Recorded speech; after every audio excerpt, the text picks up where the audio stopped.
On se retrouve pour une nouvelle vidéo où on va revenir évidemment sur cette rencontre entre le Real et la Real Sociedad d'hier. Les unes des quotidiens madrilènes, Marca qui titre Líderes Provisionales, leader provisoire, le Real reprend la place de leader du championnat en attendant la rencontre du Barça. Le Real s'est imposé 4-1 hier face à la Real Sociedad. On a évoqué hier les amis l'importance de cette rencontre et surtout aussi l'adversité qu'allait nous offrir la Real Sociedad. On a eu un match où le Real a été, je trouve, très solide. Vraiment, c'est quelque chose qu'il faut louer et mettre en avant. Une solidité des merengues hier et une efficacité aussi assez impressionnante parce que vraiment, en termes de situation franche, elles ont quasiment toutes terminé au fond. Quasiment les amis, mais vraiment une efficacité qui est assez redoutable hier sur cette rencontre et une impression globale d'une équipe beaucoup plus équilibrée, beaucoup plus compacte. Et ça c'est très important les amis, parce qu'on a souvent évoqué les problématiques du Real de manque d'équilibre. Franchement c'est pas ce que l'on ressent depuis quelques temps maintenant. On sent une équipe beaucoup mieux organisée, beaucoup plus équilibrée sur toutes les lignes, évidemment.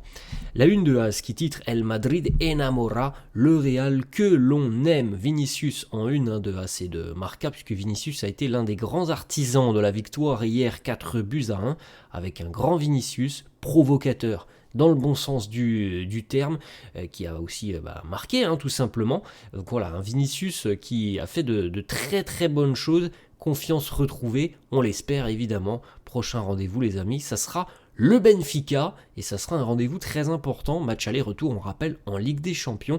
Le Real est donc leader de Liga pour 48 heures. Il faut le rappeler, le Barça ne joue pas aujourd'hui, le Barça jouera demain, et ça sera un derby pour les Catalans face à Gérone, une équipe qui franchement a souvent posé des problèmes au Barça. Je crois qu'au match aller, le Barça s'était imposé face à Gérone à la 95e minute.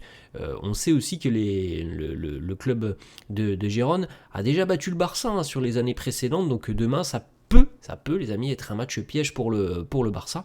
En tout cas le Real a fait le boulot, victoire 4-1 avec l'ouverture du score à la 5e de Gonzalo Garcia sur un magnifique service les amis de Trent Alexander-Arnold. On l'a beaucoup évoqué hier les amis, la place de latéral droit qui allait être titularisé. C'est Trent qui était titulaire hier, donc voilà, il offre un caviar, une offrande à Gonzalo Garcia à la 5e, et Garcia d'ailleurs qui dévie ce ballon très astucieusement. Et puis ensuite une histoire de penalty les amis, Mikel Oyarzabal qui égalise à la 21e sur penalty, avant que Vinicius ne redonne l'avantage au Real à la 25e sur penalty qu'il a lui-même obtenu. Et puis ensuite on a Fede Valverde 31e, et en tout début de seconde mi-temps, pour, on va dire ça comme ça, mais pour tuer tout espoir en seconde mi-temps, 48e, Vinicius, là aussi sur penalty, ça fait 4-1, puis ensuite on aura plus de buts sur la seconde mi-temps, mais voilà, une efficacité assez clinique des merengues sur cette rencontre. Le Real sous Arbeloa en Liga, c'est pas compliqué, le bilan est parfait. En Liga, les amis, 5 matchs, 5 victoires, 12 buts marqués, 2 buts encaissés, 3 clean sheets pour la défense madrilène et pour Thibaut Courtois. On a une petite stat aussi, les amis, intéressante. Le Real compte 60 points cette saison après 24 journées de Liga. C'est 9 déjà de plus que la saison dernière à ce stade de la compétition sous Carlo Ancelotti. Donc on a vraiment un Arbeloa qui a su redresser la barre aussi pour les merengues là depuis le début d'année 2026. Il faut aussi mettre en perspective le boulot qui avait été réalisé en termes de points. Je parle pas de jeu, mais en termes de points, les points ont été quand même globalement pris par Xabi Alonso sur la première partie de saison. Donc voilà, on est à 60 points après 24 journées de Liga, les amis. C'est les standards d'un champion d'Espagne, mais voilà, le Barça est là, donc on verra bien ce que ça donnera.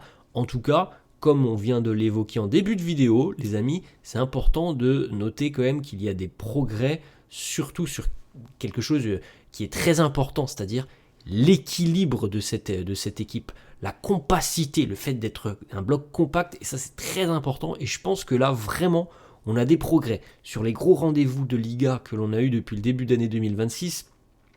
le Real Sociedad par exemple, Villarreal, le Rayo, même si le Rayo c'est pas forcément le meilleur des exemples, il y a quand même des progrès. On sent que on offre moins de possibilités à notre adversaire et ça c'est très important.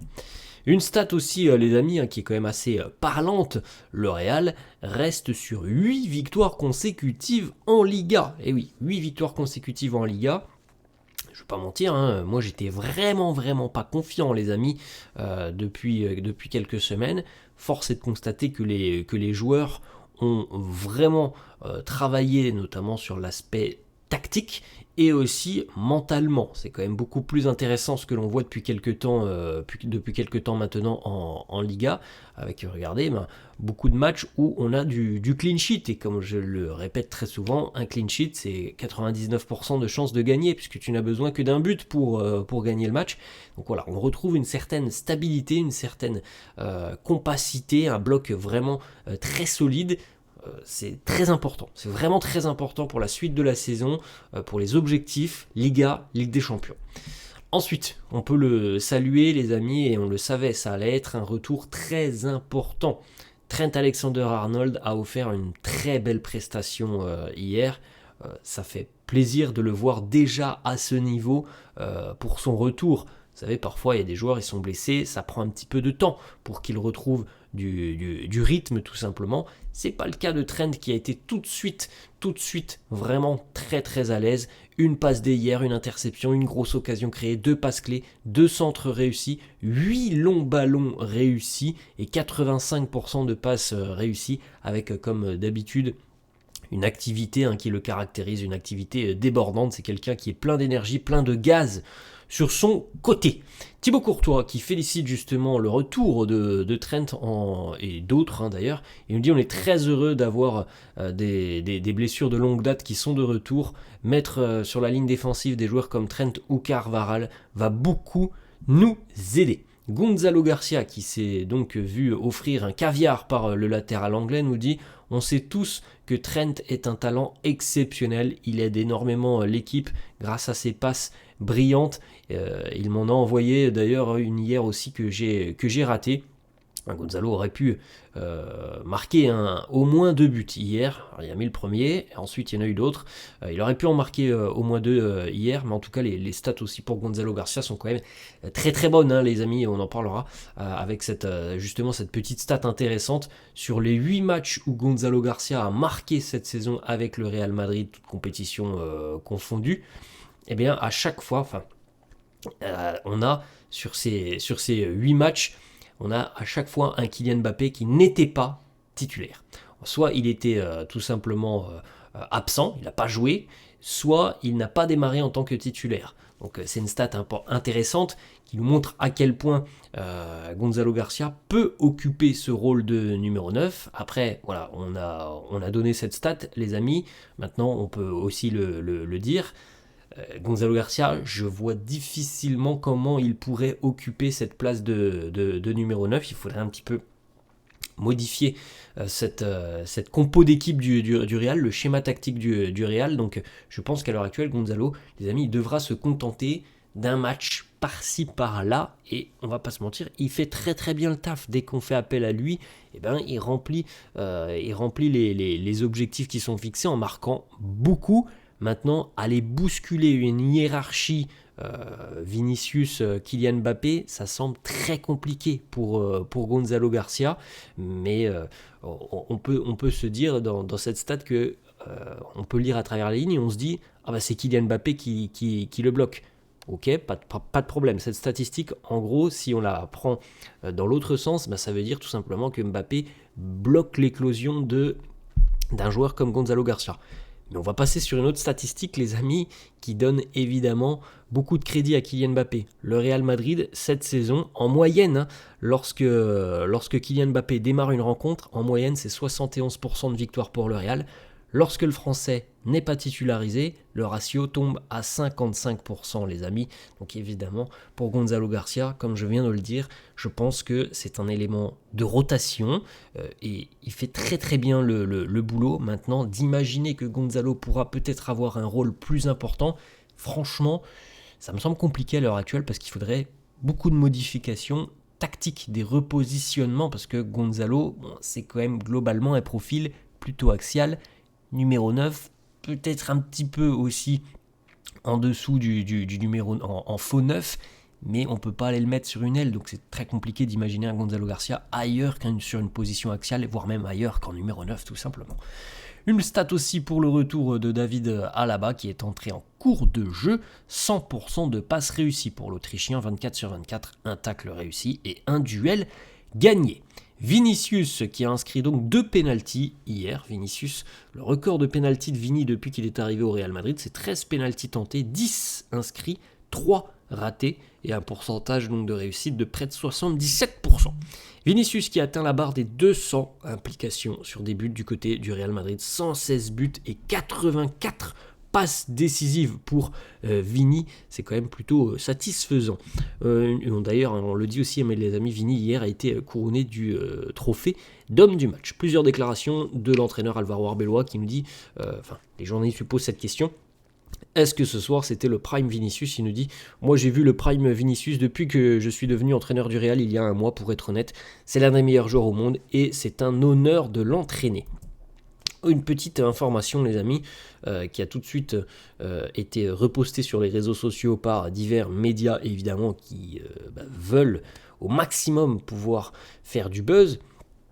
Fede Valverde, remplacé hier. Fede, alors déjà, premièrement, on voit tout de suite une accolade avec Álvaro Arbeloa, mais par la suite, lorsqu'il rejoint le banc des remplaçants, Fede, on le voit mettre un coup de pied dans une glacière. Alors tout le monde, beaucoup de médias sur les réseaux sociaux ont tout de suite relayé cette vidéo, parce qu'on a même la vidéo. Alors là, on voit une photo, les amis, mais on a aussi la vidéo, et tout le monde est tout de suite a voulu faire des gros titre avec cette information. Fede Valverde, je pense qu'il a très rapidement vu ce qui s'est passé sur les réseaux sociaux. Il a tout de suite réagi sur les réseaux sociaux en repostant la vidéo justement ou la photo.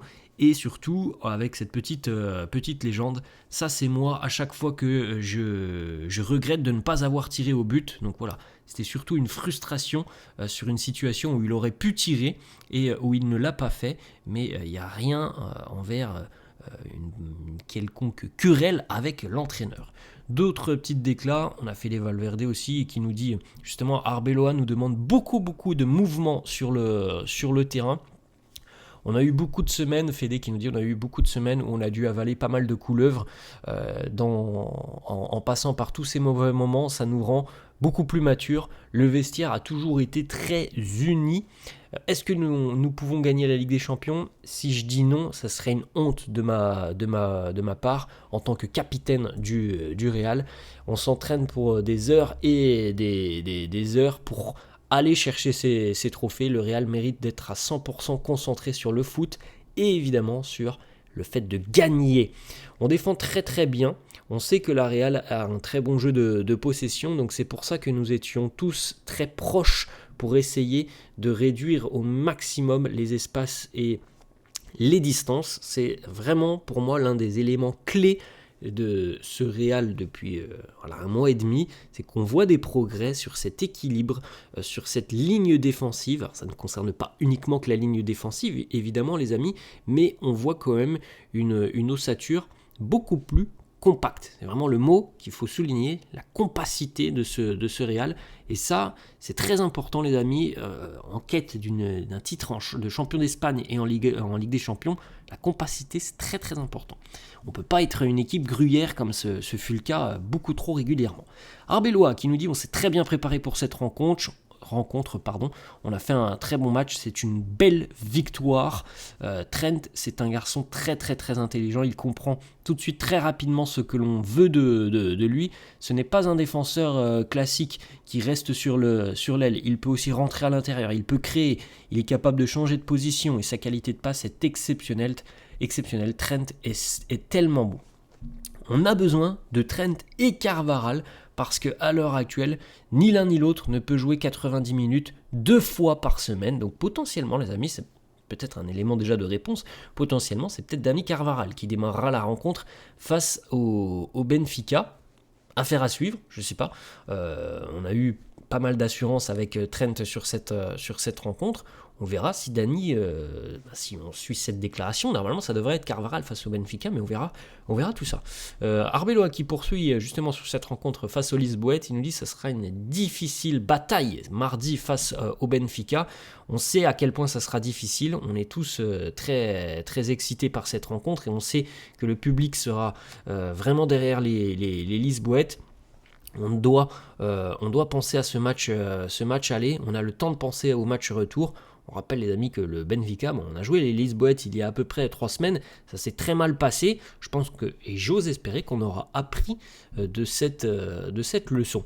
Arbeloa qui revient aussi sur une équipe du Real qui est capable de jouer de bien différentes manières avec un foot de contre-attaque, mais aussi un foot basé un peu plus quand même sur la possession. Il nous dit voilà justement, on peut jouer de différentes manières avec un football basé sur la possession, mais aussi avec les qualités de nos joueurs qui sont des joueurs très rapides. Ça nous permet de se développer en contre-attaque. Et il revient aussi sur Kylian Mbappé. Il nous dit Kylian va bien. Il sera prêt pour le match de mardi face au Benfica. Nous ne voulions pas prendre de risques ce soir, donc on aura vraisemblablement un Mbappé à 100% et frais pour affronter le Benfica en Ligue des Champions. Voilà les amis, la fin de cette vidéo, j'espère que ça vous a plu. N'hésitez pas comme d'hab à lâcher un petit pouce bleu, n'hésitez pas non plus à vous abonner à la chaîne. Je vous souhaite une bonne journée et je vous dis à la prochaine. Ciao.